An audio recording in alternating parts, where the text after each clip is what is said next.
This is the story of New Emily. Once there was a girl named Emily Merwick.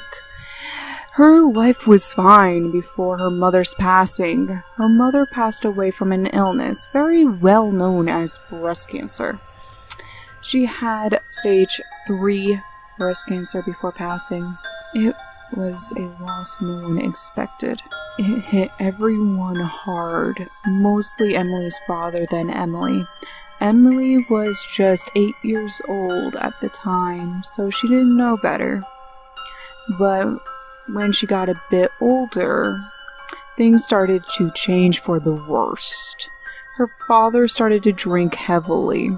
He kept saying over and over how much she was nothing but a dumb reminder to him about her mother. It started to get verbal, then physical. When she hit 14, he started to get a bit, let's just say, handsy. When she tried begging him to stop, he realized her voice sounded close to her mother's voice. This twisted idea popped in the father's mind on sewing her mouth shut tightly, only able to fit a straw to feed her. Yet they barely could afford food due to the father's addiction to alcohol. He also ate a good majority of the food she just got was juice or a smoothie of whatever scraps they had, or what the bookstore owner would give her when she visited. The beatings got very bad that she had to start making her own clothes to make sure every bruise, cut, scraped, etc. was covered. So she made homemade Victorian-styled dresses that would stop mid-calf. She even started to cut her hair short into a neat bob because when it was long, it would piss her father off even more.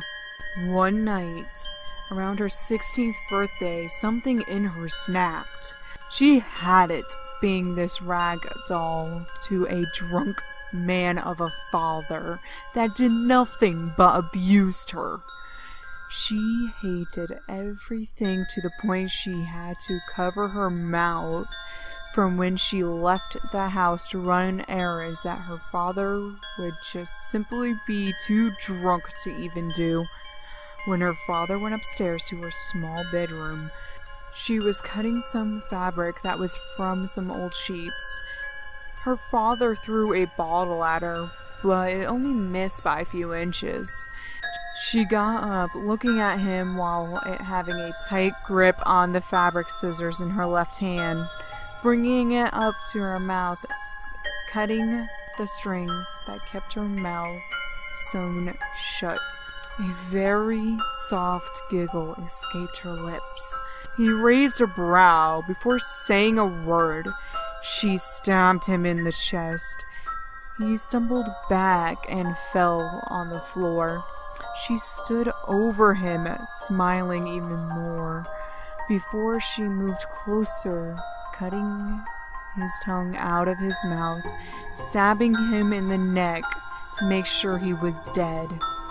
Before she started to take her sweet time sewing his mouth shut, using the blood on her hands to write on the wall, big and bold, "Shut up," leaving her now old childhood home alone.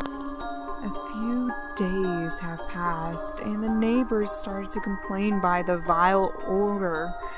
When the police arrived to the Malwick house, they found Mr. Malwick's body. The message on the walls, but no trace. No one knew where Emily Malwick disappeared to, but they say if you see a girl with black hair, pale skin, red eyes like blood, don't expect her to say a word.